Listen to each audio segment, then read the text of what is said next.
Becky était depuis un mois au bain de mer, avec son petit Hermold.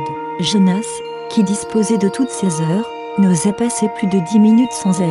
Il connaissait, au musée de Marie Baroncourt, une singulière toile d'Alexandre Gabriel de Camp.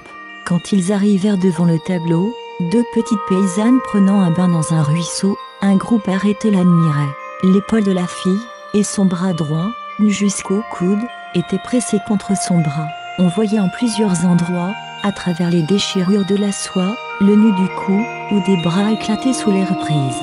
Ses jambes seules, jusqu'aux genoux, trempées dans un bain chaud de rayons, elle en avait jusqu'à la taille, et la chaleur montait toujours, elle la sentait qui grandissait en elle comme une caresse, avec des chatouilles bien gentilles.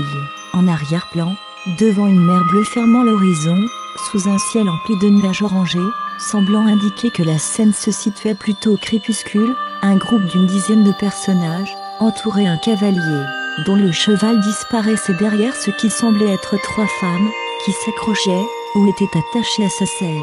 Tous les personnages du tableau, mais principalement les femmes, lui semblaient entourés d'un nimbe mystérieux.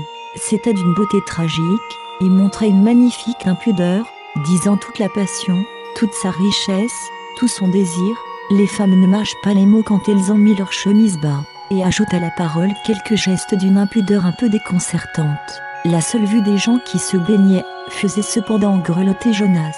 L'eau froide, glaçant une chair haletante, lui rappelait les bains de sa 20e année, quand il piquait des têtes dans la panse, du haut du pont, pour épater les bourgeois. Des sanglots gonflèrent sa poitrine, et, prenant, pour masquer sa vraie peine, le premier souvenir triste qui passait à sa portée, il pleura sur sa cousine Feldurf en murmurant ses noms et prénoms. Il y a, en effet, plus de génie dans une larme, que dans tous les musées, et dans toutes les bibliothèques de l'univers.